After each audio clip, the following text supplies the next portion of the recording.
नमस्कार दोस्तों, कैसे हैं आप सब। आरओ यारो का जो एग्जाम हुआ था ना 11 फरवरी को, बहुत सारे धुरंधरों की उस एग्जाम में ना हवा निकल गई थी। बहुत सारे लोग ऐसे थे जो सालों से तैयारी कर रहे हैं। बहुत सारा आपका यूपीएससी का कैंडिडेट भी उस एग्जाम में बैठा था 11 फरवरी वाला आरओ यारो में। सबको ना नानी याद आ गई थी। वो ऐसा एग्जाम बना दिया था आयोग ने आपका, ठीक है।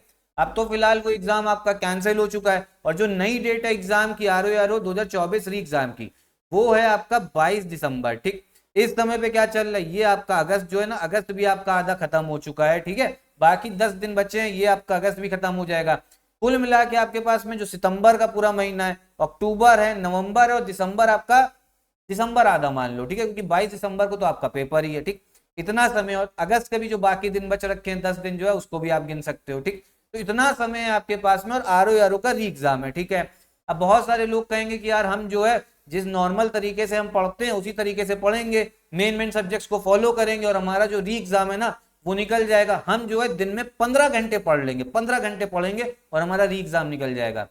बहुत मुश्किल हो गया भैया और बहनों, बहुत मुश्किल है, ठीक है। इसके लिए आपको क्या करना पड़ेगा, एक स्ट्रैटेजी के हिसाब से चलना पड़ेगा, तब आपका ना आरओ री एग्जाम में, तब आप समझो सफलता के पास पहुंचोगे, तब भी सफलता के पास, उसमें भी कंफर्म नहीं है कि सफलता हाथ लग जाएगी, ठीक है।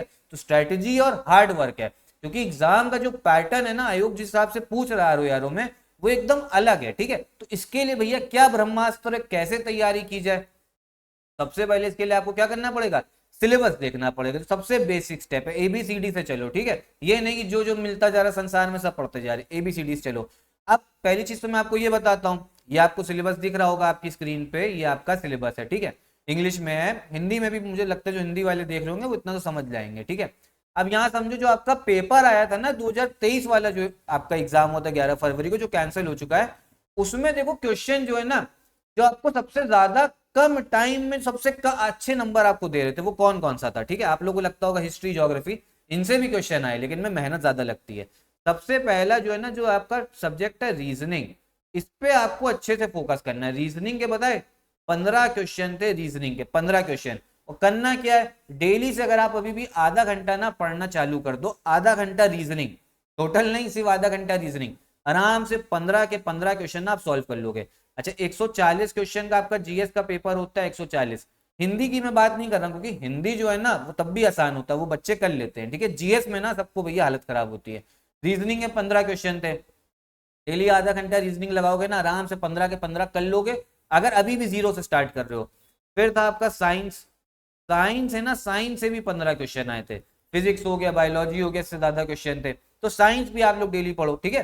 तो आरओ यारो का पेपर अगर निकालना है ना, तो इसमें आपको रिवर्स साइकोलॉजी करनी पड़ेगी। आप इसमें हिस्ट्री ज्योग्राफी पॉलिटी, ये तो आप जो जो पढ़ चुके हो अभी तक वो तो चलो ठीक है, लेकिन कल से ना ये काम जरूर करना, रीजनिंग पढ़ो आधा घंटा डेली, आधा घंटा डेली रीजनिंग करनी है। और साइंस जो है ना, आधा घंटा नहीं, मतलब मान लो 45 मिनट से 1 घंटा डेली साइंस पढ़ो।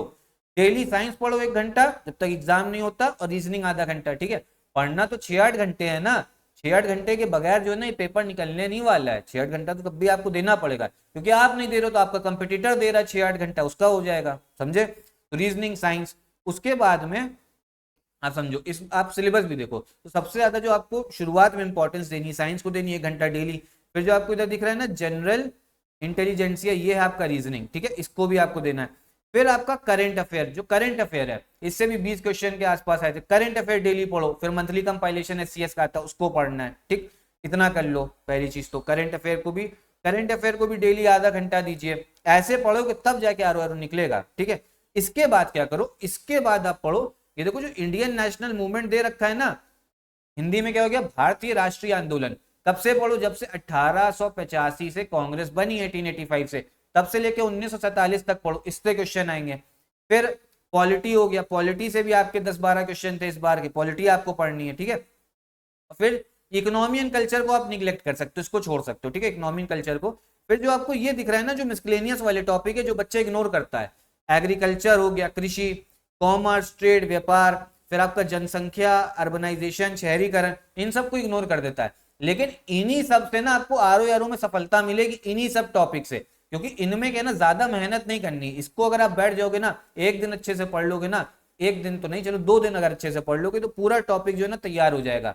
कहाँ से पढ़ना है, SCS में आपको सब कुछ, सिलेक्शन मटेरियल में, स्टडी फॉर सिविल सर्विस में सब कुछ मिलेगा, ये मिसलेनियस टॉपिक्स, ठीक है। इनसे क्वेश्चंस जो है ना वो ज्यादा बनते हैं आपके, और कम दिन में आपको कवर कर देगा, ठीक है। तो ये पढ़ो। उसके बाद में क्या, इकोनॉमी एंड कल्चर पूरी तरीके से आप छोड़ सकते हो। फिर जो वर्ल्ड ज्योग्राफी है और जो इंडियन ज्योग्राफी है, इसको आपको पढ़ना है, ठीक है। ज्योग्राफी को इग्नोर नहीं करना है। शुरू किससे करना है, रीजनिंग से, साइंस से, ठीक है, करंट अफेयर्स, फिर इंडियन नेशनल मूवमेंट, भारतीय राष्ट्रीय आंदोलन पढ़िएगा।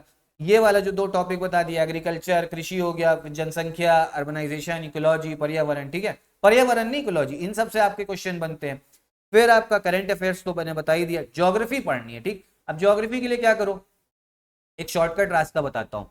इस चैनल पे ना मैं डेली ज्योग्राफी के लिए मैपिंग सीरीज कराता हूँ, ठीक है, मैपिंग सीरीज चलती है डेली, जो है ना, मान लो डेली ना भी आ पाए, 2 दिन में एक बार है, वैसे लगभग हफ्ते में 5-6 दिन वो वीडियो आती है, 10 से 12 मिनट की होती है, सिर्फ उसको देख लो। उसमें मैंने बताया पूरा मैपिंग करवाता हूँ, पूरी मैपिंग, ठीक है, इंडिया की भी और वर्ल्ड की भी, और वही करवाता हूँ जिसकी उम्मीद है इस बार क्वेश्चन आ जाए, वही क्वेश्चंस मैं उठाता हूँ मैपिंग के, ठीक है। सब कुछ नहीं कराते हैं, वही क्वेश्चंस कराते हैं जिसमें आ जाओ, पूरा मैप दिखा के अच्छे से, ताकि आपके दिमाग में बैठ जाए, इमेज का ज्यादा इफेक्ट होता है। तो उस सीरीज को आप जरूर देखो, 10 से 12 मिनट डेली नहीं देख सकते, उसको जरूर देखो। अभी देखना, जाके प्लेलिस्ट सेक्शन पे जाओ, मैपिंग सीरीज को आपका सेलेक्ट करो, और पुरानी वीडियो जितनी है ना देखो, मजा आएगा आपको देखने में, ठीक है। मैं कह रहा हूँ एक बार देखना, ये करिएगा, ठीक। और फिर एंड में जो है ना, जो आपका यूपी की जो आपका जीके है उसको पढ़ लो, एंड में पढ़ना, आखिरी महीने में पढ़ लो। आखिरी महीने में अगर आप पढ़ लोगे ना यूपी जीके, आराम से हो जाएगी, 1 घंटा डेली दे के पढ़ लेना, ठीक है। SCS में वीडियोस भी आती रहेंगी, आप अगर